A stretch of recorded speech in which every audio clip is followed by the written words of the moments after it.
Numbers chapter 22. Balak summons Balaam. Then the Israelites traveled to the plains of Moab and camped along the Jordan across from Jericho. Now Balak son of Zippor saw all that Israel had done to the Amorites, and Moab was terrified because there were so many people. Indeed, Moab was filled with dread because of the Israelites. The Moabites said to the elders of Midian, "The horde is going to lick up everything around us as an ox licks up the grass of the field." So Balak son of Zippor, who was king of Moab at that time, sent messengers to summon Balaam son of Beor, who was at Pethor near the Euphrates river, in his native land. Balak said, "Our people has come out of Egypt. They covered the face of the land and have settled next to me. Now come and put a curse on these people because they are too powerful for me. Perhaps then I will be able to defeat them and drive them out of the land. For I know that whoever you bless is blessed and whoever you curse is cursed." The elders of Moab and Midian left, taking with them the fee for divination. When they came to Balaam, they told him what Balak had said. "Spend the night here," Balaam said to them, "and I will report back to you with the answer the Lord gives me." So the Moabite officers stayed with him.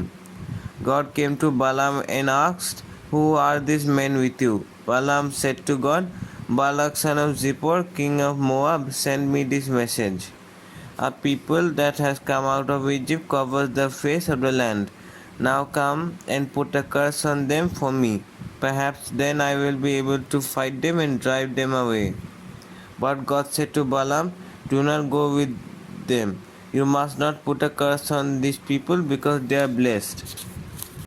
The next morning, Balaam got up and said to Balak's officials, "Go back to your own country, for the Lord has refused to let me go with you." So the Moabite officers returned to Balak and said, "Balaam refused to come with us." Then Balak sent other officers, more numerous and more distinguished from the first. They came to Balaam and said, "This is what Balak son of Zippor says. Do not let anything keep you from coming to me, because I will reward you handsomely and do whatever you say. Come and put a curse on these people for me." But Balaam answered them, "Even if Balak gave me all the silver and gold in his palace, I could not do anything great or small to go beyond the command of the Lord my God. Now spend the night here so that I can find out what else the Lord will tell me." That night God came to Balaam and said, "Since these men have come to summon you, go with them, but do only what I tell you." Balaam's donkey. Balaam got up in the morning, saddled his donkey, and went with the Moabite officers. But God was very angry when he went, and the angel of the Lord stood in the road to oppose him. Balaam was riding on his donkey, and his two servants were with him. When the donkey saw the angel of the Lord standing in the road with a drawn sword in his hand, he turned off the road into a field. Balaam beat it to get it back on the road. Then the angel of the Lord stood in a narrow path through the vineyards with walls on both sides. When the donkey saw the angel of the Lord, it pressed close to the wall, crushing Balaam's foot against it. So he beat the donkey again. Then the angel of the Lord moved on ahead and stood in a narrow place where there was no room to turn either to the right or to the left. When the donkey saw the angel of the Lord, it lay down under Balaam. And he was angry and beat it with his staff. Then the Lord opened the donkey's mouth, and he said to Balaam, "What have I done to you to make you beat me these 3 times?" Balaam answered the donkey, "You have made a fool of me. If only I had a sword in my hand, I would kill you right now." The donkey said to Balaam, "Am I not your own donkey, which you have always ridden to this day? Have I been in the habit of doing this to you?" "No," he said. Then the Lord opened Balaam's eyes, and he saw the angel of the Lord standing in the road with his sword drawn. So he bowed down low and fell face down. The angel of the Lord asked him, "Why have you beaten your donkey these 3 times? I have come here to oppose you because your path is a reckless one before me. The donkey saw me and turned away from me these 3 times. If it had not turned away, I would certainly have killed you by now, but I would have spared it."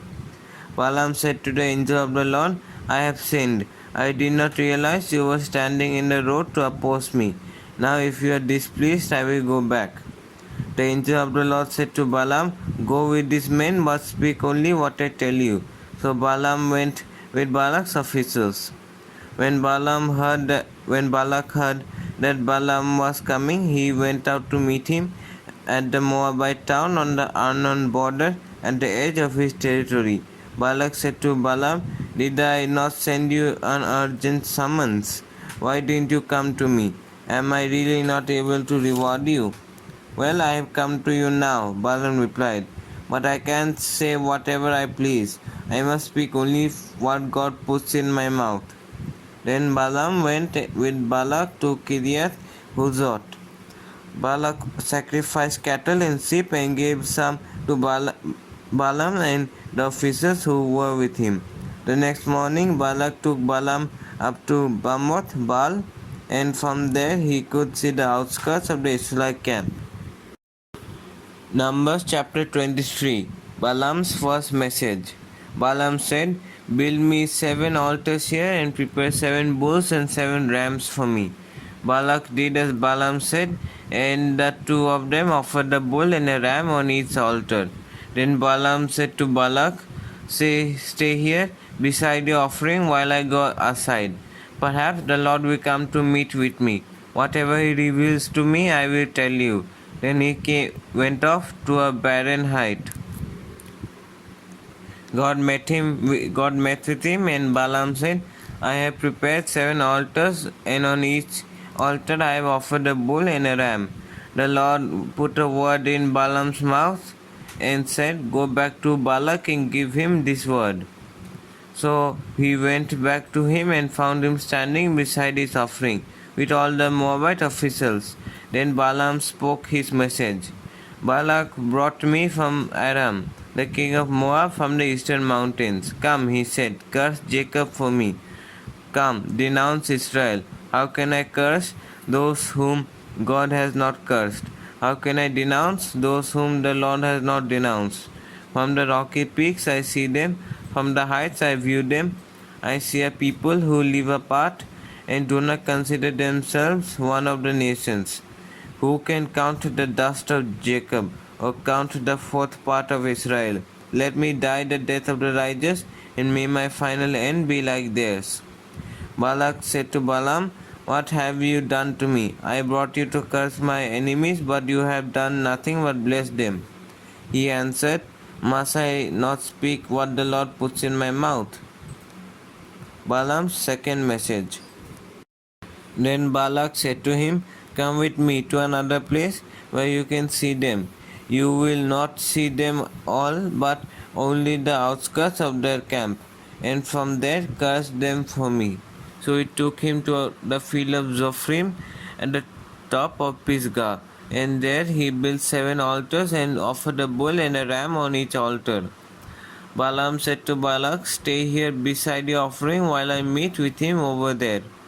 The Lord met with Balaam and put a word in his mouth and said, "Go back to Balak and give him this word." So he went to him and found him standing beside his offering with the Moabite officials. Balak asked him, "What did the Lord say?"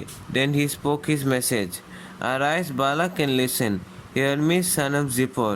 God is not a human that he should lie, not a human being that he should change his mind.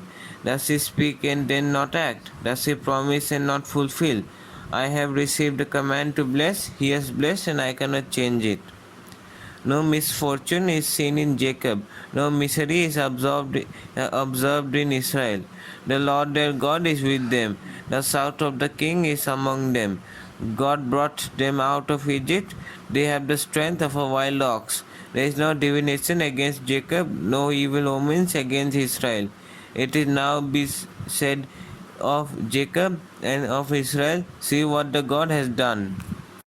The people rise like a lioness, they rouse themselves like a lion that does not rest till it devours its prey and drinks the blood of its victims. Then Balak said to Balaam, neither curse them at all nor bless them at all. Balaam answered, did I not tell you I must do whatever the Lord says? Balaam's third message.